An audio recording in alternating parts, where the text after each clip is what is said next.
నమస్తే రమగారు. నమస్తే జయ. రమగారు ఏదైనా సిరీస్ కొత్తది స్టార్ట్ చేద్దామండి? హ్మ్. చిన్న సీరీస్ స్టార్ట్ చేద్దాం. హ్మ్. చిన్న కథే అంటే పెద్ద సీరియల్ ఏం కాదు. ఒక 4 భాగాలు 3, 4 భాగాలలో అవుతుంది. ఓకే. బావుంటుంది కథ. నండూరి రామ్మోహన్ రావు గారి శైలి కొంచెం డిఫరెంట్‌గా ఎలా ఉంటుందంటే చిల్డ్రన్ ఫ్రెండ్లీ అన్నమాట. పిల్లలకి నచ్చేలాంటి సాదా భాష. పెద్ద విషయాలు కూడా చాలా సింపుల్‌గా చెప్తారు. సరళమైన భాష బావుంటుంది. ఓకే. పూర్వం మగధ దేశానికి మహాసేనుడని ఒక రాజుగారు ఉండేవారు. ఈయనకి లేక లేక ఒక కుమారుడు కలిగాడు. పిల్లవాడు భలే అందగాడట. పుట్టగానే కనపడ్డాడు. ఆయన విక్రమార్కుడు, అంత గొప్ప పేరు తెచ్చుకోవాలి, అంత గొప్ప శౌర్యవంతుడు కావాలని, అంత గొప్ప వీరుడు కావాలని పిల్లవాడికి విక్రమార్కుడని పేరు పెట్టారు. చాలా బుద్ధిమంతుడు, చక్కగా ఉండేవాడు, మంచి అందమైన వాడు. అలా రోజులు గడిచి 16 ఏళ్ళు అయినాయి. ఓహ్! పిల్లవాడికి 16 ఏళ్ళు వచ్చాయి. ఈ అబ్బాయి ఈడుకు మించిన పొడుగుండేవాడు. చాలా బాగుండేవాడు. హ్మ్. ఆజానుబాహువు. ఏది మొదలుపెట్టినా వచ్చేసేది. ఏదైనా నేర్చేసుకునేవాడు. యుద్ధ విద్యల్లో కూడా ఆరితేరాడు. ఒకసారి అతను ఒక చోటకి ఎక్కడికో వెళ్ళి తిరిగి వస్తూ ఒక పురాతన బావి దగ్గర మంచినీళ్ళు తాగటానికి ఆగాడట. ఆ బావిలో అతనికి ఏదో తళతళలాడుతూ కనపడింది. ఎప్పటిదో బావి, చాలా పాతది. చూశాడు. ప్రయత్నం చేసి వాళ్ళ నాన్నకి చెప్పాడు. ఈ అబ్బాయి ఎలా కనపడేవాడంటే ఏ పురాణ పాత్రో దిగొచ్చేసినట్టు, మహాభారత పుటల్లోంచి పురాణ పాత్ర ఒకటి బయటకు వచ్చినట్టుగా హ్మ్. ఒక పురాణ పురుషుడిలాగా కనపడేవాడు. ఆజానుబాహువు, మహాశౌర్యవంతుల లక్షణాలు కనపడేవి. హుందాగా మాట్లాడేవాడు, గంభీరమైన కంఠము. ఎంత బాగుండేవాడు. పిల్లలు ఏదైనా చెప్తే పెద్దవాళ్ళు కొట్టి పారేస్తారు. ఈ పిల్లాడిలో ఉన్న ఈ మహాపురుష లక్షణాలు ఉన్నాయి. దానివల్ల తండ్రి ఏమన్నాడంటే అబ్బాయి ఏదో చెప్తున్నాడు చూద్దామని కొంతమంది జ్యోతిష్కులు వాళ్ళు వీళ్ళు అందరూ కలిసి, ఆయన మంత్రివర్గము అంతా కలిసి వచ్చి ఆ నూతిలోకి చూశారు. అయితే చూడగా ఒక ఆయన ఏం చెప్పారంటే ఇది చాలా పురాతనమైన విల్లు. విల్లు ఇది బృహద్రథుడని ఒక గొప్ప రాజుగారు ఉండేవాడు. ఆయన చేయించిన విల్లు ఇది, ఆయనది. ఇది ఇక్కడ కనపడ్డం మన అదృష్టం. అబ్బాయికి మంచి యోగం ఉంది, అందుకే కనపడింది అని చెప్పి ఆ విల్లుని తీయిద్దామనుకున్నారు.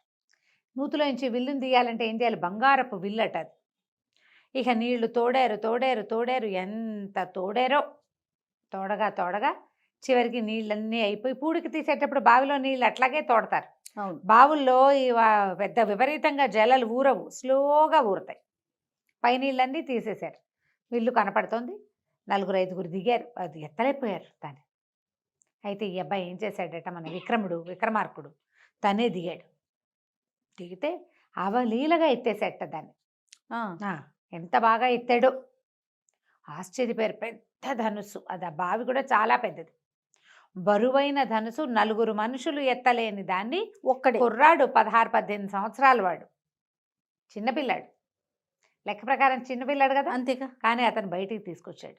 తర్వాత నా వెల్లుకి శాస్త్రోక్తంగా విధి విధాయకంగా పూజ చేసి దాని మీద ధనుర్విద్య నేర్చుకోవటం మొదలుపెట్టాడు. దాంతో ఎట్లాంటి విద్య వచ్చి పట్టుబడిందంటే అతనికి 2 చేతులతోటి చేసేవాడు. అబ్బా! బాణాలు వేసేవాడు సవ్యసాచిలాగా. పురాణ పురుష లక్షణాలు హ్మ్. ఉన్నాయని చెప్పామా, ఆ చెప్పిన వాటికి ప్రూఫ్గా కనపడేవాడు అతను. చాలా బాగా అస్త్ర విద్య నేర్చుకున్నాడు. అసలు ఆ కోదండం అనమాట అది. మామూలుగా విల్లు అంటే చిన్నదిగా ఉంటుంది, ఇది మనిషిని మించిన పొడుగుంటుంది. ఆ దాంతోటి ఇక అతనికి రాని విద్య లేదు, రాని ఆలోచన లేదు. హ్మ్. హ్మ్. దాంతో ఎన్ని రకాలైనా చేయగలడు అతను. ఆకాశంలో గిరికీలు కొట్టే పక్షులను కూడా కొట్టగలిగేవాడు. ఓ చోట ఉన్నది కాదు, ఓ చోట ఎగురుతున్నది కాదు, గిరికీలు కొట్టవాడు తిరుగుతూ ఉంటుంది, దాన్ని కూడా అవునవును. కొట్టేవాడు అనమాట. సవ్యసాచిగా ఉండేవాడు. సరే పిల్లవాడు పెద్దవాడు అయ్యాడు. రాజుగారు ఏమనుకున్నారు, అబ్బాయికి పెళ్లి చేద్దాం అనుకున్నారు. ఇతను లోకంలో ఎక్కడా లేని విలు విద్య, అలాగే ఎక్కడా లేని ఒక అమ్మాయి కావాలనుకున్నాడు. హుహు. అపురూపమైన సౌందర్యవతి. అతనికి ఒక ఊహ ఉండేది, ఆ ఊహల్లో ఉన్న అమ్మాయి కావాలి. ఏవో ఫోటోలు పటాలు తెప్పించేవాళ్ళు, ఏమీ లేదు. ఎక్కేది కాదు అతనికి, లేదనేవాడు. అపురూపమైన అమ్మాయిని చేసుకోవాలి కోరిక. అతని ఉద్దేశం అది. మరి ఆ ఉద్దేశం ప్రకారం చేయాలంటే కుదరద్దు. మరి దేశ విదేశాల నుంచి ఫోటోలు వచ్చేవి, ఏముంది పటాలు వచ్చేవి. ఇప్పుడు ఫోటో అంటున్నప్పుడు పటం కదా, వచ్చినా అతను రిజెక్ట్ చేసేవాడు. అయితే ఏమైంది, మన వీళ్ళకి ఒక మంత్రి ఉన్నాడు, ఆయన పేరు అక్రముడు. ఆ అక్రముడు ఏమన్నాడంటే, మహారాజు మీ అమ్మాయి మన యువరాజు చెప్పేటువంటి అత్యద్భుత సౌందర్యవంతుల లక్షణాలని మా అమ్మాయికి ఉన్నాయి. మా ఇంట్లోనే పుట్టింది ఆ పిల్ల. మా అమ్మాయి మహాద్భుత సౌందర్యవతి, సంగీతానికి సరస్వతి, మామూలు కాదు. మా అమ్మాయి ఎంత అద్భుతమైన అమ్మాయి మా అమ్మాయే ఇంకా అన్నాడు. అని మా అమ్మాయిని చేసుకుందాం యువరాజుకి, చేసుకోండి అని అడిగాడు. అడిగితే రాజు అన్నాడు, దాందేముంది, అతను చెప్తున్నాడు ఇట్లాంటి మహాద్భుత సౌందర్యవతి, అవి అద్భుతమైన లక్షణాలు ఉన్న అమ్మాయి కావాలని, ఓ పని చేయండి, మీ పిల్లని మా వాడికి చూపించండి. ఆయన ఒప్పుకుంటే నాకేం అభ్యంతరం లేదు.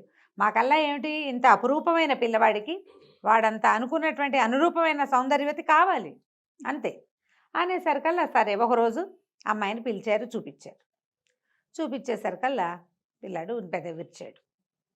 ఏమిటని అడిగాడు రాజు. ఆ అమ్మాయి పేరు కృష్ణవేణి, పేరుకు తగ్గట్టుగా ఇంత బారెడు జడుంది, నల్లటి జుట్టు, అది తప్ప ఇంకా సౌందర్యం అనేది ఏం లేదు, మామూలుగా ఉంది, బాగానే ఉంది, కానీ నేను అనుకున్న సౌందర్యం ఈ అమ్మాయి కాదు, ఈ అమ్మాయి కాదన్నాడు. అక్రముడికి ఒళ్ళు మండిపోయింది. మీ పిల్ల అంత అందగతి కాదు అంటే ఒళ్ళు మండదు? ఆయనకి ఒళ్ళు మండిపోయింది. అదేంటి మహారాజా, మా అమ్మాయికి ఏం తక్కువ యువరాజా అన్నాడు. తక్కువ ఎక్కువ కాదు, నేను అనుకున్న సౌందర్యం కాదు అంటే ఈయనేమన్నాడు, మీరు అనుకున్న సౌందర్యవతలు కావాలంటే ఏ దేవలోకంలోనో ఎక్కడో ఉంటారన్నాడు. దేవలోకం వెళ్ళి తెచ్చుకుంటానన్నాడు ఈ అబ్బాయి. ఫిక్స్ అయ్యాడు దానికి. అంతే, నేను వెతికి తెచ్చుకుంటా, నాకు కావాల్సిన అమ్మాయి ఏ లోకంలో ఉన్నా సరే నేనే ప్రయత్నం చేసి నా దారిని నేను వెళ్ళి నేను వెతికి తెచ్చుకుంటా అనేసరికల్ ఇంకేమంటారు. எனக்கு చాలా కోపం వచ్చింది, కానీ ఇక ఏం చేయాలో తెలియలా, వీళ్ళంతూ చూద్దామనిపించింది. ఆయన ఏమనుకున్నాడు, తన కూతుర్ని యువరాణిని చేస్తే రేపొద్దున మహారాణి అవుతుంది, రాజ్యం తమదైపోతుంది అనుకున్నాడు. అది కుదిరేలాగా కనబడాల. అతని కూతురు అందగతే కానీ ఈయన అనుకుంటున్నటువంటి మహాద్భుత సౌందర్య రాశి అయితే కాదు. సరే తండ్రి సరే ఒప్పుకున్నాడు. కొద్ది రోజులు సరేలే, దేశాటను కనుక చేసి వస్తే పిల్లవాడికి కూడా లోకం తెలుస్తుంది, రేపు మహారాజు కాబోతాడు అందుకని చెప్పి ఓ పంచకళ్యాణి గుర్రమెక్కి తన చక్కగా విల్లుని చంకన పెట్టుకుని, తన విల్లుందిగా తగిలించుకున్నాడు, ధనుర్బాణాలు ధరించి తల్లిదండ్రులకు చెప్పేసి బయలుదేరాడు యాత్రకి. వెళ్ళగా వెళ్ళగా వెళ్ళగా ఎక్కడికో వెళ్ళిన తర్వాత అతను ఎక్కడికి వెళ్ళాడు, వీళ్ళు ఉన్నదేమో మగధ, ఇది ఆరావళి పర్వతాల వైపుకి వెళ్ళాడు. ఎంతో ప్రయాణంలో చూస్తూనే ఉన్నాడు ప్రపంచం అంతా. ఈ ఆరావళి పర్వతాల దగ్గర ఎట్లా కనపడిందంటే అతనికి ఒక 10 మంది ఒక వ్యక్తి మీద దాడి చేస్తున్నారు. అతని చేతిలో ఒక కత్తి ఉంది, కత్తి తెగదిప్పుతున్నాడు, చాలా అంటే వీరుడు, అతను యుద్ధం చేస్తున్నాడు. ఈ 10 మంది మనుషులు మంచి బలాఢ్యులు, గుర్రాలు ఉన్నాయి, వాళ్ళ డ్రెస్సింగ్ అది చూస్తే వాళ్ళు ఏదో ఉన్నత వంశాల వాళ్ళుగా లేరు, కొంచెం కుస్తీ పట్లు అవి పట్టే వాళ్ళలాగా ఉన్నారు, అంటే సాఫిస్టికేటెడ్ డ్రెస్సింగ్లో లేరనమాట. అప్పట్లో బట్టల్లో వేర్పాట్లు ఉండేవి, క్షత్రియోచితమైన బట్టలు వేరు, పనిపాటల వారి బట్టలు వేరు, తెలిసేది అట్లా. ఇతను ఏమనుకున్నాడు, చూస్తున్నాడు ఈ లోపల ఉన్నవాడి కత్తి కదలిక, వాడి లాఘవము, వాడి కదలికలు చాలా ఆసక్తి గొలుపుతున్నాయి. ఇతనికి కత్తి యుద్ధాలు అవి అలవాట్లేదు, విలువిద్యే కదా వచ్చు. కానీ అయితే ఏమైంది, సరే చూస్తూ ఉండగానే ఒకడెవడో దొంగ దెబ్బ తీయబోయాడు, ఇతను వెనకాల నుంచి బాణం వేసి కొట్టాడు. వాడు అక్కడి నుంచి లోపలికి వెళ్ళాడు, ఆ గుంపులోకి వాళ్ళ దగ్గరికి పరిగెత్తేసరికల్లా రెండో మనిషి సడన్గా వచ్చాడు, ఆజానుబాహు, పెద్ద విల్లు, పెద్ద గుర్రం, బ్రహ్మాండమైంది. దాన్ని చూసేసరికల్లా వాళ్ళు కూడా కాస్త హడావిడి పడ్డారు. ఇక అది 2 మనుషులు తోడయ్యేసరికల్లా 10 మంది కాళ్ళకి బుద్ధి చెప్పి పారిపోయారు. ఆ అబ్బాయి వాళ్ళందరూ పారిపోయేసరికల్లా సరే వీళ్ళిద్దరూ మాట్లాడుకుంటే అతని పేరు శక్తిసింహుడు, పాటలీపుత్రానికి చెందినవాడు. నాకు ఒక ఖడ్గ విద్య వచ్చు, ఏ రాజు దగ్గరైనా ఈ విద్యను చూపించుకుని పొట్ట పోసుకుందామని బయలుదేరాను. నా దగ్గర ఉన్నది 10 వరహాలు, అంతకంటే ఏం లేవు నా దగ్గర.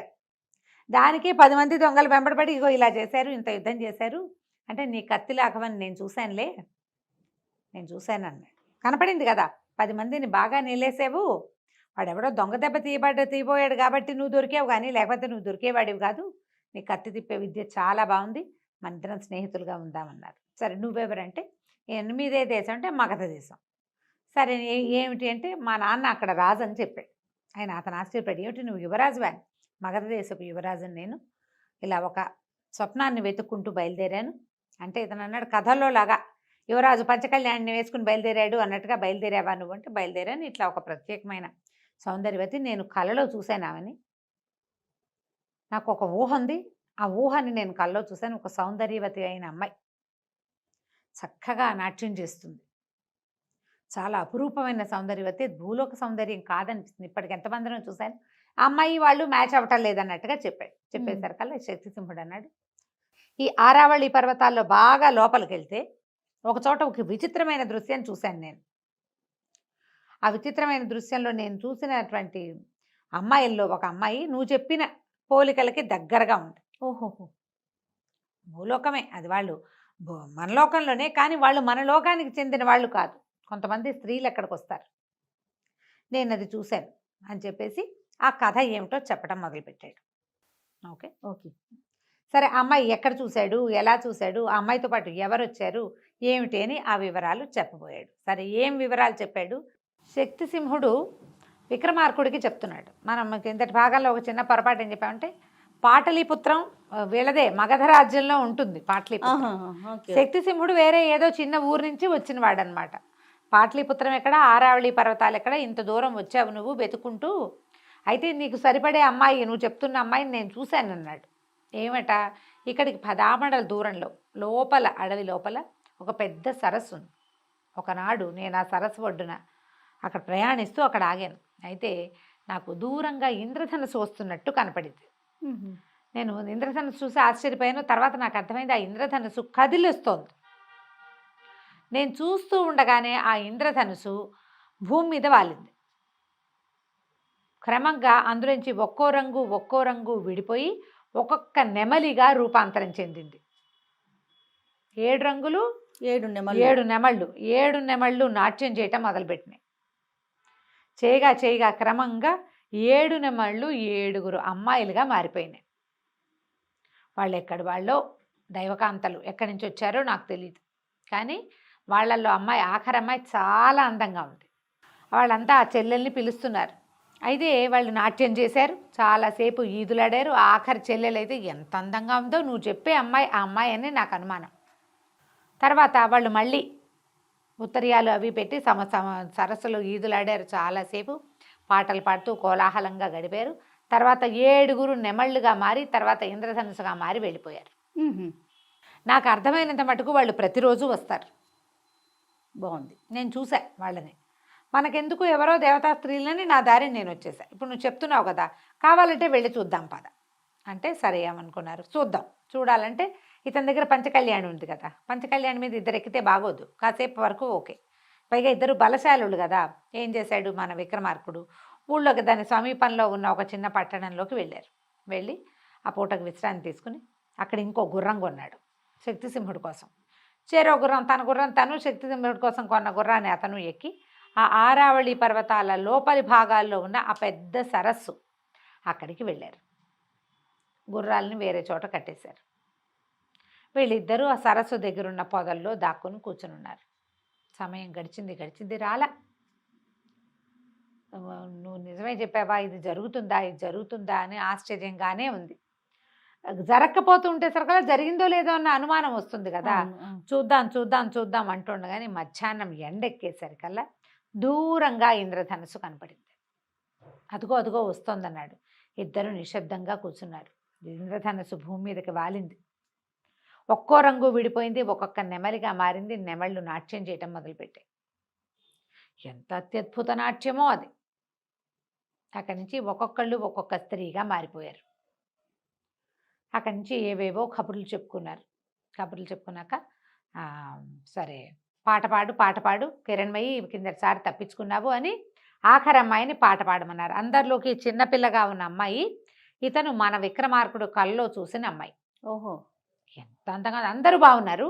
ఈ ఒక పిల్ల ఇంకా అందంగా ఉంది. అక్కడి నుంచి పాట పాడమన్నారు. ఈ మౌన కూడా తప్పించుకున్నావు, పాట పాడాల్సిందే, నిన్న నువ్వు పాడలేదు అన్నారు. అంటే అప్పుడు వీళ్ళంతా వాళ్ళలో ఒక అక్క ఏమందంటే, నీ స్వప్నసుందరుడు ఎవరో ఉన్నాడు కదా, అతని మీద పాడవే అని అడిగింది. ఏమిటి పాటలు కూడా పాడుతుందా అని ఇంకొకళ్ళు అడిగారు. ఏముంది, అతని మీద కవిత్వం కట్టి పాడుకుంటుంది, మొహమైనా చూపించట కనపడుతూ ఉంటాడు, ఎన్నాళ్ళుగానో కవిత్వం రాసుకుంటుంది, అదే పాట పాడుతుందని ఓ పాట పాడిచ్చారు. పాడితే ఎవరో స్వప్నసుందరుడు ఆ పిల్లకి రోజు కల్లో కనపడతాడు. అతని ముఖం ఈ అమ్మాయి చూడలా, చూచాయిగా తెలుసు అతను, కానీ తెలియదు. ఆ అమ్మాయి పాట పాడింది సిగ్గుపడుతూ. మహానందంలో మునిగిపోయాడు విక్రమార్కుడు. మన శక్తిసింహుడు అన్నాడు, నువ్వేనేమోనయ్యా, నీ గురించే పాడుతోందో ఏమిటో అమ్మాయి, నీకు ఆవిడ కల్లో కనపడింది, ఆవిడనే పెళ్లి చేసుకోవాలని ఉంది. ఆవిడ కూడా నువ్వు కల్లో కనపడతావు. దైవం విధించిన సంవిధానం ఇది. మరి వీళ్ళని ఎట్లా పట్టుకోవటం? వీళ్ళు దేవతా స్త్రీలు. ఇక్కడ వాళ్ళే లేరు. ఏ గ్రహాంతర వాసులు ఎక్కడి నుంచి వచ్చారు, ఏదో దేవలోకం నుంచి వచ్చారో తెలియదు కదా. అంటే ఏమన్నాడు, అలా కాదు, వాళ్ళు ఇప్పుడు స్నానానికి వెళ్తారు, ఉత్తరీయాలు తీసి అక్కడ పెడతారు. ఆ ఉత్తరీయాల వల్లే వాళ్ళు నెమళ్ళుగా మారతారు. నేను చూశాను కిందటిసారే. ఇప్పుడు కూడా మనకు అర్థం అవుతుంది. ఉత్తరీయం ఇక్కడ పెడతారు కదా, ఆ అమ్మాయి ఉత్తరీయం తీసి దాచేయన్నాడు. సరే వీళ్ళు ఏం చేశారు, 7 ఉత్తరీయాలు పైన వేసుకునే ఓణి లాంటిది ఎత్తి అక్కడ చెట్ల మీద వేశారు. ఆ అమ్మాయిది లేత గులాబీ రంగు, ఏదో మంచి రంగు. వీళ్ళంతా నీళ్ళల్లోకి వెళ్ళారు. ఇతను ఏం చేశాడు, తన ధనుసు కొసతోటి ఆ ఉత్తరీయాన్ని లోపలికి లాక్కున్నాడు, పొదలోకి చేత్తో పుచ్చుకుని కూర్చుని ఉన్నాడు. స్నానాలు అయిపోయినాయి, బయటకు వచ్చారు. సరే అక్కడి నుంచి ఉత్తరీయాలు తీసుకోబోతే ఈ 6 దొరికినాయి, 7వ అమ్మాయికి దొరకల. నా ఉత్తరీయమేది పిల్ల వెతుకుంటూ ఉండేసరికల్లా మిగిలిన వాళ్ళు అన్నారు, నువ్వు గాలికి ఏమైనా ఎగిరిపోయిందేమో, నువ్వు కంగారు పడకు, మేము ఇంతమంది నెమళ్ళుగా మారతాము 6, నిన్ను మా రెక్కల మీద ఎత్తుకుని తీసుకుపోతాము, నువ్వు భయపడాల్సిన పని ఏం లేదు, మేము ఉన్నాం కదా అన్నారు. అనేసరికి ఇతను భయం వేసింది. ఉత్తరీయం లేకపోతే అమ్మాయి ఇక్కడే ఉండిపోతుంది అనుకున్నాడు. ఇప్పుడు కనుక వాళ్ళ అక్కలే దాని గాల్లో నుంచి లేపుకుని తీసుకెళ్ళిపోతే అక్కడి నుంచి తటాలన బయటకు వచ్చేసరికి అలా కంగారు పడి ఈ 6 అమ్మాయిలు మాయమైపోయారు. ఉత్తరీయం లేని కిరణ్మయి మాయం అవ్వలేక ఉండిపోయింది. ఏడుస్తూ నుంచుంది బికమొహం వేసి. నా ఉత్తరీయం ఎందుకు ముట్టుకున్నావు, నువ్వెవరివి ఏమిటి అంది. కానీ అమ్మాయికి వీని ఎక్కడో చూసామనిపించడం మొదలెట్టింది. పురాణ పురుషుడిలా ఉంటాడని చెప్పుకున్నాం కదా. అక్కడి నుంచి ఇతను ఏం చెప్పాడంటే, మాది మగధ దేశం, పాటలీపుత్రం మా ఊరు, నేను మహాసేన మహారాజు కుమారుణ్ణి, నా పేరు విక్రమార్కుడు. నాకు ఒక రోజుకు ఒక కళ వచ్చింది. ఆ తర్వాత ఎన్నిసార్లు ఆ కళ వచ్చింది, ఆ కళలో నిన్ను చూశాను, నిన్నే వివాహం చేసుకోవాలనుకున్నా, అందుకోసం నీకోసం వెతుక్కుంటూ వచ్చాను. ఇవాళకి ఇప్పటికి నువ్వు కనిపించావు. 6 నెలల పైనుంచి నేను వెతుకుతున్నాను, ఇప్పుడు నువ్వు నాకు కనిపించావు, నన్ను వివాహం చేసుకుంటావా అని అడగబోతున్నాను అన్నాడు. అనేసరికల్లా ఈ అమ్మాయి సిగ్గుపడింది. కానీ మొదట కాస్త ముందు వెనక ఆడి మెల్లిగా చెప్పింది, నాకు కూడా ఒక స్వప్న సుందరుడు ఉన్నాడు, అతను ఇంచుమించుగా నీలాగానే ఉంటాడు, నేను ఎప్పుడూ అతని ముఖం చూడలేదు, మా అక్కయ్యలకి తెలుసు. అనేసరికల్లా సరే ఇతను అన్నాడు. ఉంగరం చేతికి తొడగబోయాడు. ఇదేమిటి అని అడిగింది. వివాహం మేము ఇట్లా వివాహం చేసుకుంటామంటే, మరి మా నాన్నకి చెప్పద్దా అంటే, మీ నాన్నకి చెప్పవలసిన పనే ఉంది, చెప్పక్కర్లేదు, గాంధర్వ వీధిని వివాహం చేసుకుందాం, మీరెవరు ఏమిటి అని అడిగాడు. ఆ అమ్మాయి, మేము యక్షకాంతని, నేను యక్షులు వీళ్ళు. ఇది ఎవరు, మన యారావళి పర్వతాలు, మానసరోవరాలు ఇవన్నీ దాటిన తర్వాత క్రౌంచ పర్వతం అని ఉంది, దాని తర్వాత యక్షులది అలకాపురి, కుమారస్వామి మా యొక్క ఇలవేల్పు, మా ఇలవేల్పు అయినటువంటి కుమారస్వామి దగ్గరికి మేము ఎప్పుడు దర్శనానికి వెళ్తాం. ఆయన దగ్గరుండే నెమలే మాకు ఈ నాట్యాన్ని నేర్పింది. ఆయన వాహనం కదా నెమలి. తర్వాత తనిచ్చినవే ఈ ఉత్తరీయాలే మాకు పింఛాలుగా మారతాయి అని చెప్పి, సరే వివాహం చేసుకుంటావా నన్ను అని అడిగాడు. ఈ అమ్మాయి కాస్త అటు ఇటుగా ఆలోచిస్తుంటే, వాళ్ళ అక్కయ్యలు ఈ పిల్ల ఏమైందో, వాడెవడో వచ్చాడని మళ్ళీ వెనక్కి వచ్చేసరికి ఆ పిల్ల వాళ్ళ అక్కయ్యలకు చెప్పింది, ఈ అబ్బాయే ఇతనే నా కల్లోకి వచ్చేవాడు, ఇలా రాజకుమారుడు అని చెప్పి, నేను ఇతను వివాహం చేసుకుంటాను, తనతో వెళ్ళిపోతాను, తండ్రి గారితో చెప్పండి, సెలవు. వాళ్ళు బాధపడ్డారు, చెల్లెలు తమతో రావట్లేదని. కానీ ఆమెకు కల్లో కనపడిన యువకుడినే మానవుడైనప్పటికీ అతన్ని అమ్మాయి పెళ్లి చేసుకోవటం, అతన్నే దైవంగా భావించటము, మొదలైన భావాలు వాళ్ళకి నచ్చినాయి. నిజానికి యక్షులు అట్లా ఒకళ్ళతోటే ఉండాలన్న సిద్ధాంతం ఉన్నవాళ్ళు కాదు, ఉండొచ్చు ఉండకపోవచ్చు. సరే యక్ష వివాహం అనుకుని ఉంగరం అమ్మాయి వేలికి పెట్టాడు. వీళ్ళు ఈ లోపల ఏమైంది, వాళ్ళు వెళ్ళిపోయేసరికి శక్తి సింహుడు బయటకు వచ్చాడు, తథాస్తు అనుకుంటూ వివాహానికి. భయపడింది అతను చూసి, నువ్వు భయపడద్దమ్మా, నీ భర్తకి స్నేహితుడిని. ఈ మధ్యలో అయితే ఇతను ఏమన్నాడు, మన విక్రమార్కుడు, నువ్వు కూడా ఉత్తరీయం తీసి అట్టు పెట్టుకుంటే నీకు కూడా ఒక దేవకాంత వస్తుందంటే, నాకు అసలు పెళ్లి మీదే ఆసక్తి లేదన్నాడు శక్తిసింహుడు. పెళ్లి చేసుకునే ఉద్దేశం లేదు, కత్తి యుద్ధం మీదే ఆసక్తి ఉంది నాకు అన్నాడు. సరే పద వెళ్ళిపోదామని చెప్పేసి వెనక్కి బయలుదేరి తీసుకొచ్చాడు. ఇతను ఏ కన్యని కల్లో చూశాడో ఆమెని కొంతకాలం తిరిగి ఆమెని, ఆ మహాద్భుత సౌందర్యవతిని సాధించుకొచ్చాడు.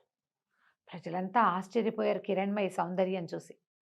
తండ్రి ఆశ్చర్యపోయాడు. అక్రముడికి మాత్రమే ఒళ్ళు మండిపోయింది. చెప్పటం ఏమిటి, సాధించుకురావటం ఏమిటి, పిచ్చి కుళ్ళొచ్చేసింది. ఎలాగైనా సరే వీళ్ళు అంతు చూడాలనుకున్నాడు. అయితే రాజుగారు వివాహం తలపెట్టేసరికల్లా అక్రముడు అన్నాడు, ఆయన గాంధర్వీధిని వివాహం చేసుకొచ్చానని చెప్పాడు కదండి. ఇంకెందుకంటే అక్కడెక్కడో గంధర్వమో యక్షమో చేసుకుంటే ఎట్లా, ప్రజలందరూ చూడొద్దు యువరాజు వివాహం అని బాగా గ్రాండ్గా పెళ్లి ఏర్పాట్లు అవి చేశారు. ఈ పెళ్లి ఏర్పాట్లలో ఈ అక్రముడు ఏం చేశాడు, వీళ్ళకి అవతలున్న కళింగ రాజుతోటి మాట్లాడి మేము పెళ్లి హడావిడిలో ఉంటాము, మేము ఎట్లాగూ నువ్వు రాజ్యాన్ని ఆక్రమించు, మా వాళ్ళు యుద్ధంలో ఓడిపోతారు, మా రాజ్యాన్ని నీకు కట్టబెడతాను, మా పిల్లని నువ్వు పెళ్లి చేసుకో, ఇలాంటి ఒక వడంబడికతోటి ఆ కళింగ రాజుకి వీళ్ళ తాలూకు ఆనుపానులు అందించేశాడు. వీళ్ళేమో పెళ్లి హడావిడిలో ఉన్నారు. మామూలు మన ఇంట్లో పెళ్ళి అయితేనే మనకు 4 రోజుల హడావిడి, రాజుగారి పెళ్ళికి ఇంకా గందరగోళంగా ఉంటుంది కదా. ఈ గోలలో ఉన్నారు. రాజుగారు ఏమనుకున్నాడంటే యక్షల దగ్గర వివాహం చేసుకున్నాడు, ఇక్కడ మనం కూడా వివాహం చేద్దామని గ్రాండ్గా వివాహం తలపెట్టారు. అయితే తన కూతుర్ని యువరాజుకి ఇచ్చి పెళ్లి చేయాలనుకున్న మంత్రి అక్రముడికి మాత్రం చాలా ఒళ్ళు మండిపోయింది. సహించలేనట్టుగా ఉంది. నా కూతురు ఎక్కాల్సిన రాజ్యం ఈయన ఓవర్ యాక్షన్ తోటి ఎక్కడి నుంచో వెళ్ళి ఎక్కడి నుంచో ఎవతనో తీసుకొచ్చేసాడు. ఎలాగైనా ఇది చెడగొట్టేయాలి, నా కూతురు అనుభవించిన రాజ్యం కూడా ఉండకూడదు అనుకున్నాడు. ఇలాంటి స్వార్థపరులు ఎప్పుడూ కనిపిస్తారు. అతను ఏం చేశాడంటే వీళ్ళ రాజ్యానికి కొంత దూరంలో అవతలగా ఉన్న కోసల రాజ్యాధిపతి అయిన కుటిలవర్మతోటి మాట్లాడాడు. ఈ కుటిలవర్మకి ఎప్పటి నుంచో ఈ మగధ మీదకి రావాలని ఉంది. ఈ మగధ ఏంటంటే మంచి సస్యశ్యామలమైన సుభిక్షమైన రాజ్యం. రాజు చాలా గట్టివాడు, పైగా ఈ రాకుమారుడు ఇలాగ సవ్యసాచి కదా, తనకు దొరికిన విల్లు, అతను వేయగలిగేటువంటి బాణాల ఆ ప్రజ్ఞ, అతని శౌర్యం వల్ల చుట్టుపక్కల ప్రాంతాల్లో అన్ని చోట్ల ఉన్న వీరులు శూరులు ఎంతమందో మగధ రాజ్యంలో చేరారు. సుభిక్షమైంది. దీని మీదకి అతను దండెత్తాలని అనుకుంటూ దానికోసమని వేల కొద్దీ సైన్యాన్ని ఏర్పరచుకుంటున్నాడు. సరైన సమయం కోసం చూస్తున్నాడు. అదే సమయంలో ఈ అక్రముడు ఏం చేశాడంటే అతనికి తనకు ఒక నమ్మిన బంటు ద్వారా వార్త పంపించాడు. విక్రమార్కుడు యక్షకన్యను తెచ్చాడు, వివాహపు ఏర్పాట్లలో ఉన్నారు, మరి మాగధులంతా కూడా వివాహపు గోల్లోనే ఉన్నారు. ఈ సమయంలో గనక మీరు దండెత్తితే రెడీగా ఉండరు, యుద్ధానికి సన్నద్ధం కావాలి కదా, రెడీగా ఉండరు. ఈ సమయంలో అయితే మీరు మగధని జయించగలుగుతారు అని మగధ రాజ్యపు ఆనుపానులు అప్పచెప్పేశాడు. కుటిలవర్మ మొదలుపెట్టేశాడు. అక్కడి నుంచి చుట్టుపక్కల రాజ్యాలంటే వాళ్ళు ఉన్న వైపు నుంచి వాళ్ళు జ్వరపడాలంటే చిన్న చిన్న జానపదాలని వాటిని దాటి కదా రావాలి. ఈ జనపదాలని దాటేటప్పుడు ఏంటంటే ఆ ఊళ్ళల్లో కూడా రాకుమారుడి పెళ్ళని అన్ని చోట్ల ఉత్సవాలు జరుగుతున్నాయి. అన్ని ఊళ్ళకి పిలుపులు వచ్చినాయి. అన్ని ఊళ్ళ నుంచి జనం కొంతమంది వెళ్ళారు. ఇక్కడ ఉన్న వాళ్ళు కూడా చక్కగా ఇల్లు అన్ని అలంకరించుకుని రాజుగారు పంపించినటువంటి కానుకలు ఇంటింటికి వస్తే మరి చాలా అద్భుతమైన విషయం కదా. వీళ్ళంతా పెళ్లి ఏర్పాట్లలో పెళ్లి వార్తలు తెలుసుకోవడం కోసం ఉత్సాహంగా ఇవాళ ఏం ప్రోగ్రాము, రేపు ఏం ప్రోగ్రాము, ఏ రాజులు వచ్చారు, ఎవరు రాలేదు, ఈ గందరగోళంలో ఉండి ఎవరు అస్త్రము ధోరణే లేదు. వాడు చొచ్చుకు రావటం మొదలుపెట్టాడు. సరిగ్గా మగధ మీదకి వచ్చేసాడని, కొన్ని జానపదాలని అతను పట్టేశాడని, తర్వాత ఏమో ఏమంటారు దాన్ని, ఊళ్ళోకి ప్రవేశించడానికి దగ్గరకు వచ్చేస్తున్నాడని వార్త ఎప్పుడు వచ్చింది, వివాహపు రోజే వచ్చింది. ఓహో, గొల్లు మనిపోయారు ప్రజలు. అందిన కాడికి ఆయుధాలు పట్టుకుని సైన్యం సమాయత్తం చేసుకున్నాడు. విక్రమార్కుడు పెళ్లి పీటల మీద నుంచే లేచి వెళ్ళిపోయాడు. వివాహం అవల, పెళ్ళి ఇంకా జరగాలి. ఇక ఏం చేస్తాడు, తండ్రి చాలా బాధపడ్డాడు. అయ్యో నాయన, నేను వృద్ధుడైపోయాను, ఈ యుద్ధాన్ని నేను ఎదుర్కోలేను, పెళ్లి మండపం నుంచే నిన్ను లేవదీయవలసి వస్తుందని చాలా బాధపడ్డాడు. కానీ సైనికులు సైన్యము అందరూ కూడా తయారైపోయారు. వీళ్ళంతా మహాప్రతాపవంతులు. ఇతని గురించి తెలిసి వచ్చిన వాళ్ళే ఎక్కువ మంది ఉన్నారు. వీళ్ళు వెళ్ళిపోయారు యుద్ధానికి. సరే ఇలా అయిందని బాధపడుతున్నారు. కానీ కిరణ్మయ్య ఏమిది, వివాహం ఆగింది, మళ్ళీ వస్తాడు, పెళ్లి చేసుకుంటాడు అనుకుంటుంది. అమ్మాయి అంతఃపురంలో ఉండిపోయింది. ఒక వారం గడిచేసరికల్లా విక్రమార్కుడు పట్టుబడ్డాడన్న వార్త వచ్చింది. ఈ వార్త ఎవరు తెప్పించారు, అక్రముడే తెప్పించాడు. 4-5 రోజులు అయ్యేసరికి విక్రమార్కుడు కుటిలవర్మకి బందీగా దొరికేశాడని, కుటిలవర్మని ఓడించలేకపోయాడని, అతన్ని బందీగా చేశాడని వచ్చేసరికల్లా గగ్గోలెత్తిపోయారు ఊళ్ళో అంతా. అంతఃపురం అట్టుడికిపోయింది. రాజుగారు వికమహం పడిపోయాడు. నా కొడుకు అట్లా అందరూ సవ్యసాచి, పురాణ పురుష లక్షణాలు ఉన్నవాడు, చాలా శౌర్యశాలి, అతను ఇట్లా జరిగి ఉండదంటే ఈ అక్రముడు ఏమన్నాడు, ప్రభు మనం అలా ఎలా అనుకుంటాము, నాకు ఒక మాట తోస్తుంది, చెప్తే మీరేమనుకుంటారు. ఇంతలో ఇంకొక వార్తాహరుడు వచ్చాడు. రాకుమారుడు బందీ అయిపోయాడు, కుటిలవర్మ ముందుకు వచ్చేస్తున్నారు, కోసల రాజ్యం సైన్యం మగధ మీదకి, పాట్లిపుత్రం మీదకి వచ్చేస్తోందని రెండో వార్త వచ్చింది. రాజుగారు హతాశుడైపోయాడు, నమ్మేశాడు. ఈ ఆక్రమణుడు అన్నాడు, నేను ముందు నుంచి చెప్తూనే ఉన్నాను, అతి కోరికలు ఉండకూడదు, శుభ్రంగా మా అమ్మాయిని పెళ్లి చేసుకోమంటే వినలేదు. ఆ అమ్మాయిని ఎవరినో తెచ్చాడు, ఆమె యక్షినో కామినో భూతమో మనకు తెలీదు. ఆమె వచ్చేసరికి ఇలాంటిది వచ్చింది, లేకపోతే అపరిమిత పరాక్రమవంతుడైన యువరాజు పట్టుపడ్డం ఏమిటి? ఈవెన్ ఏదైనా చేసేస్తే కానీ మన కుమారుడు మనకు దక్కడు అనేసరికి రాజు కాదు కాదన్నాడు, కానీ మెల్లిగా అది నిజమే అనిపించడం మొదలుపెట్టింది. వార్తలేమో రోజుకొకటి వచ్చేస్తున్నాయి, రోజుకు 2, 3 కూడా. పట్టుపడ్డారు, అదైపోయారు, ఆ ఊరు దాటేశారు, ఈ ఊరు దాటేశారు, రాజకుమారుని శిక్షేస్తారు, ఏం చేస్తారో తెలియదు. అవును. దాంతో ఈయన ఒక ఎక్సైట్మెంట్కి లోనైపోయాడు. ఏమంటే యాంగ్జైటీ వచ్చేసింది, ఈ అమ్మాయిని పంపేయాలి. ఏం చేయాలంటే వీళ్ళు ఏమన్నారు, కామిని విగ్రహాలని వాటిని ఏం చేయాలి, సజీవ దహనం చేయాలి. ఒక గ్రహాన్ని వదిలించుకోవాలంటే ఏం చేయాలి, అంతే. దహనమే. హ్మ్. అక్కడి నుంచి కిరణ్మయ్యని పిలిచారు. నీ వల్ల రాజకుమారుడు పట్టుపడ్డాడు అనేసరికి ఆ అమ్మాయి కాదు కాదు అట్లా జరుగుండదు, అతను చాలా అరివీర భయంకరుడు, కొంచెం సమయం ఇవ్వండి, కాస్త నిదానం మీద తెలుస్తుంది అని ఆ అమ్మాయి చెప్పినా రాజు ఇంకా ఒప్పుకోలే. ఇప్పుడు తన కుమారుడు ఏమైపోతాడన్న దీంతో ఈ అమాయకపు పిల్లని ఇట్లా పాడు చేసేస్తున్నామని అనుకోలేదు ఆయన. అనుకోక పెద్దగా మంటలు అవి చేసి ఏర్పాటు చేసి, అగ్నిగుండం ఏర్పాటు చేసి, గుండంలోకి నీ అంతటి నువ్వు స్వచ్ఛందంగా వెళ్ళిపో అని చెప్పి ఆ అమ్మాయిని అగ్నిగుండం దగ్గరికి పెట్టేశారు, తీసుకొచ్చేసారు. ఇక అమ్మాయి ఏం చేస్తుంది, దుఃఖం, ఏం చేయాలో తెలీదు, అవమానం. నీ వల్లే రాకుమారుడు పట్టుబడ్డాడని అంతఃపురం అందరూ అసహించుకుంటున్నారు, మాటలు అవే పుట్టేస్తాయి కదా. అంతే.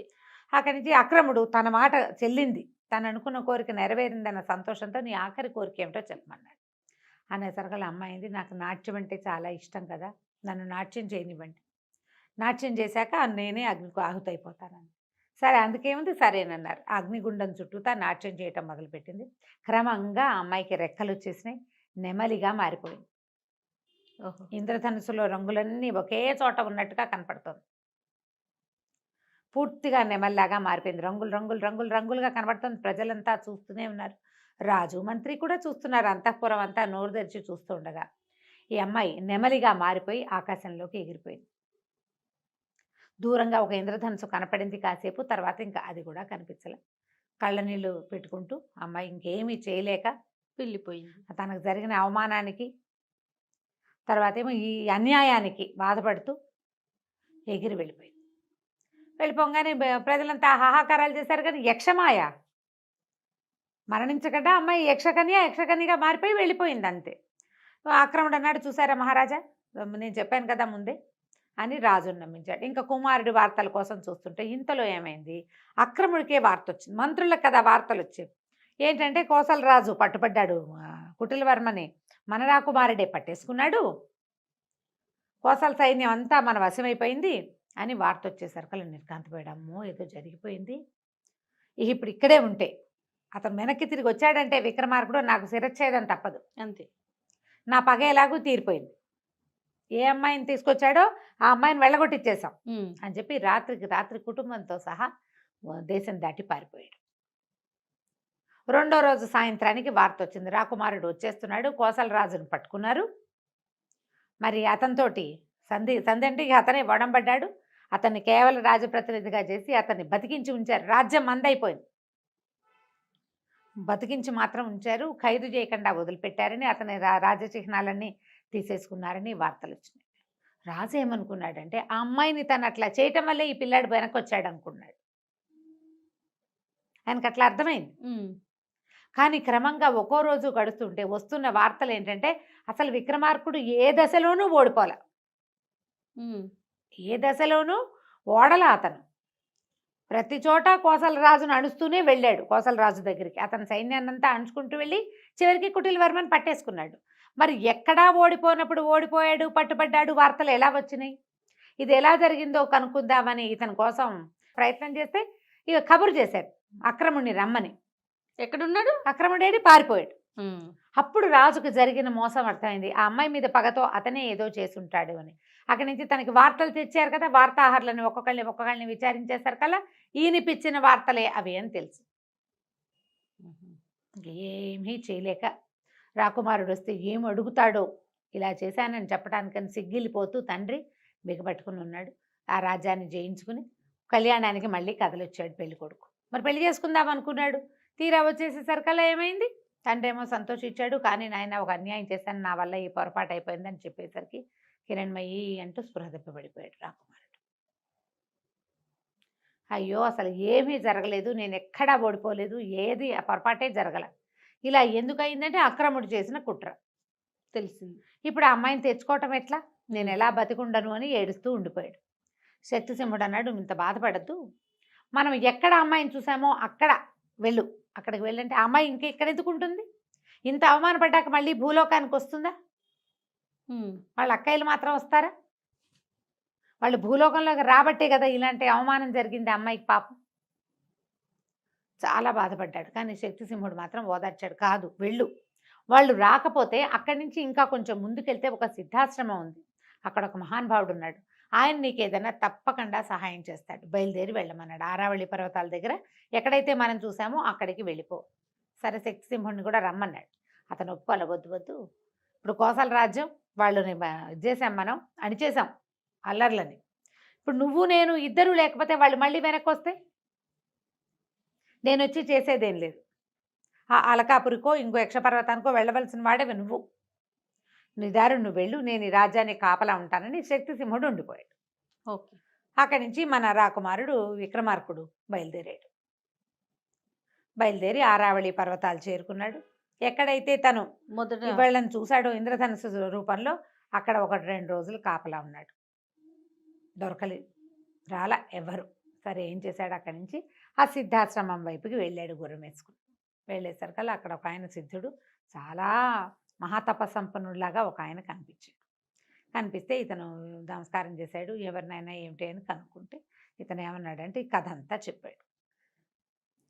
నేను అలకాపురికి వెళ్ళాలి, నా భార్యను తెచ్చుకుంటాను వెనక్కి, గాంధర్వ విధిని వివాహం చేసుకున్న సాధారణ విధి జరగబోతుంటేనే ఇట్లా జరిగిందంటే ఆయన అన్నాడు, ఎక్కడ అలకాపురి, మానవ మాత్రుడివి, నువ్వేం వెళ్తావు నాయనా, నువ్వు వెళ్ళలేవు, నీ వల్ల కాదు, కావాలంటే నువ్వు ఇంత ప్రయత్నం చేసి వచ్చావు కాబట్టి నీకు ఒక ఇది ఇస్తానని ఒక స్ఫటిక శిలని చేతిలో పెట్టాడు, నువ్వు ఎప్పుడు కావాలంటే ఆ అమ్మాయిని చూడొచ్చు, నువ్వు ఇందులో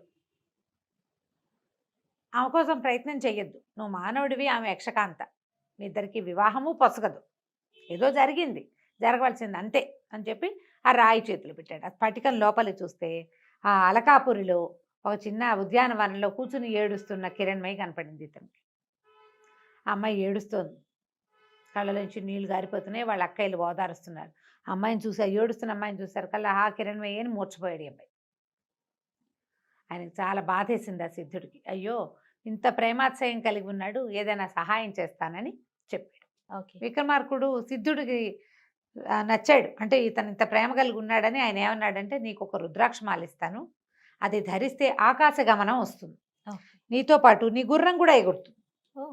ఓకే, ఎగిరితే ఇక్కడి నుంచి నువ్వు హిమాలయాల మీదకి వెళ్తావు, హిమాలయాలు దాటాక నీకు క్రౌంచ పర్వతం కనపడుతుంది, క్రౌంచ పర్వతం దాటాక అక్కడ దాకా నీకేం భయం లేదు, క్రౌంచ పర్వతం దగ్గర భయం కలుగుతుంది. దాని తర్వాత కైలాస పర్వతం, దానికి ఎడం వైపు చర్యల మీద ఆ యక్షపర్వతము, దాంట్లో అలకాపురి ఉంటాయి.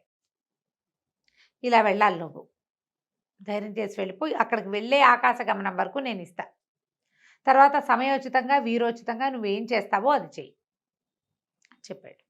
సరే ఆ రోజు రాత్రి అక్కడ పడుకుని పొద్దునే లేచి అక్కడ సరస్సులో స్నానం చేసి ఆయన ఇచ్చిన కందమూలాలు భక్షించి దండం పెట్టి ఆ రుద్రాక్ష మెళ్ళ వేసుకున్నాడు. రుద్రాక్షమాల గుర్రాన్ని ఎక్కాడు, గుర్రం ఒకేసారి గాల్లో లేచింది, ఆకాశ గమనం వచ్చేసింది కదా. అక్కడి నుంచి ఇతను ఈ మన ఆరావళి పర్వతాల దగ్గర నుంచి అలా వెళ్ళి క్రమంగా భారతదేశంలో దాని మన ఏమంటారు అది కురు పాండవ యుద్ధం జరిగిన అది కురుక్షేత్రము, అవి చూస్తూ ఒకటి దాటుకుంటూ హిమవన్నగం దాటి ముందుకెళ్తే, ఇప్పుడు అప్పటిదాకా ఏముంది, ఆ పైకి వెళ్తుంటే మామూలుగా పైకి వెళ్తే భయం వేయాలి, హిమోత్పర్వతము దాని ముందుండే ఇంకేదో పర్వతము ఇవన్నీ దాటినా భయం వేయాలి. క్రౌంచ పర్వతం దగ్గరికి వెళ్ళేసరికల్లా ఆయన సిద్ధుడు చెప్పినట్టే భయం వేసింది. 3 శిఖరాలు ఉన్నాయట, ఆ 3 సాధారణ కొండ శిఖరాల్లాగా లేవవి, సజీవంగా ఉన్నాయి, ఒకదాంతో ఒకటి కుమ్ములాడుకుంటున్నాయి శిఖరాలు. ఒకటి రెండో దాన్ని కుమ్ముతుంది, అది వంగిపోగానే మూడోది వచ్చి మొదటి దాన్ని కుమ్ముతుంది, ఇట్లా పైకి కిందకి పైకి కిందకి అయిపోయినాయి, ఒకదాన్ని ఒకటి గుద్దేసుకుంటున్నాయి. దేవతలు కూడా భయపడతారు వాటి మధ్యలోకి వెళ్ళటానికి. అవి ఎలా దాటాలో తెలియలే. ఏ క్షణాన ఏది పైకి వచ్చేస్తుందో తెలీదు, ఏది కుంగిపోతుందో తెలీదు. మూడోది వచ్చేస్తుంది. ఈ రెండింటిని చూసుకుంటే మూడోది వచ్చేస్తుంది. అప్పుడు వీరోచితమైన ఆలోచన ఒకటి చేశాడు. ఒకేసారి తన ధనుసుకి 3 బాణాలు సంధించి 3 బాణాలని 3 శిఖరాలకి తగిలేలాగా కొట్టాడు. దెబ్బకి కుంగంగానే గుర్రాన్ని నదిలించి దాటేశాడు. దాటేస్తే కైలాస పర్వతం దాటాడు. పరమేశ్వరుడికి పైనుంచే నమస్కారం చేసుకున్నాడు. యక్ష పర్వతం కనపడింది. అక్కడి నుంచి అలకాపురి ఎంత బాగుందో, అక్కడ ఎంత బంగారం ఉందో, ఇల్లు అది కుబేరుడిది కదా అలకాపురి అనేసరికల్లా ఆ నగరాలు మొత్తం అంతా బంగారుమయం, బంగారంతో చేసిన ఇళ్ళు, వాకిళ్ళు, అసలు ఎన్ని రకాల కట్టడాలు, ఎంత బంగారమో, ఎలా మెరిసిపోతోందో అది. చాలా చాలా చాలా బాగుంది.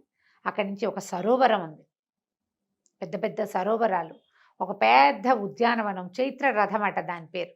అందులో ఒక పెద్ద సరస్సు ఉంది. కిరణ్మయి మొదట కలిసినప్పుడు చెప్పింది, మీకు మానస సరోవరం ఉంది కదా, మీరు ఇక్కడికి ఎందుకు వస్తారు అంటే, మాకు కూడా చైత్రరథంలో పెద్ద సరస్సు ఉంది, దాంట్లో బంగారు హంసలు తిరుగుతూ ఉంటాయి. హంసలకి నెమళ్ళకి వైరం, మేము నాట్యం చేస్తాం, ఈ నెమళ్ళుగా మారుతాం, వాటికి పడదు, అందుకని మేము అక్కడ కాకుండా భూలోకానికి వస్తున్నాం, మా నాట్యానికి అడ్డం లేకుండా ఉండటం కోసం అని చెప్తుంది. అది ఇప్పుడు చూస్తాడనమాట. బంగారు తామర పువ్వులు, ఈ హంసలు ఆ తామర తోళ్ళని కొరికి తింటున్నాయి. పువ్వులు ఇట్లా బంగారు రంగు పువ్వులు, కింద చక్కటి నీరు పీల్చడానికి తామర తూళ్ళు ఉంటే తామర తూళ్ళని తింటాయి. చాలా విశేషంగా ఉంది.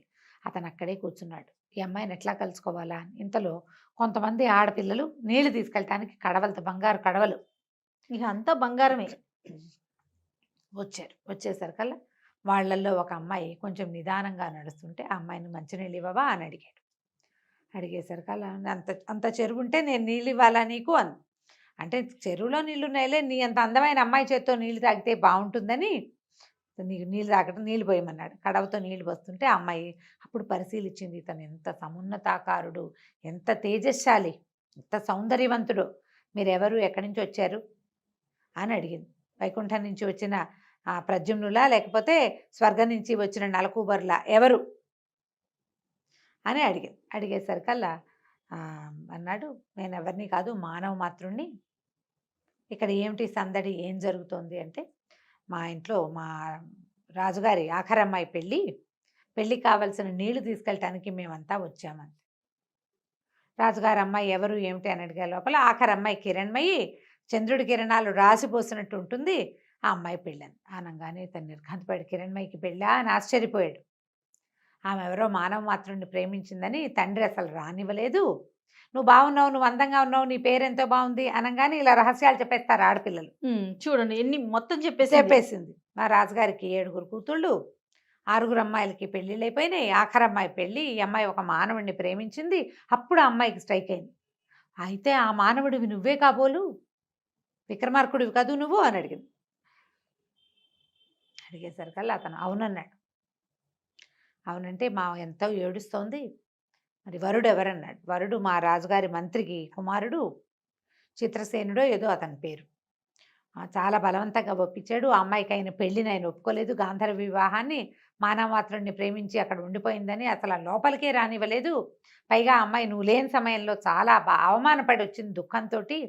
అక్కయ్యలు చాలా బతిమలాడితే మళ్ళీ వివాహం చేసుకుంటానని ఒప్పుకున్నాకే లోపలికి రానిచ్చాడు. వేరే దారి లేక ఒప్పుకుంది. కంటికి కడివేడు నీళ్లతోటి ఏడుస్తూ ఉంది.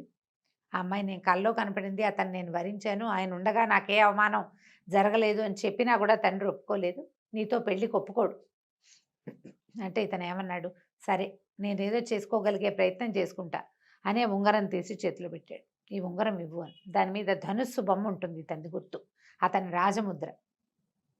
ఇంతలో ఏమైంది, ఇక్కడ ఎవరో ముందు వెళ్ళిపోయారుగా ఆడపిల్లలు కొంతమంది, ఎవరో మానవుడు ఉన్నాడు సరస్సు దగ్గర చైత్రరథంలో అని కబురు వెళ్ళిపోయింది.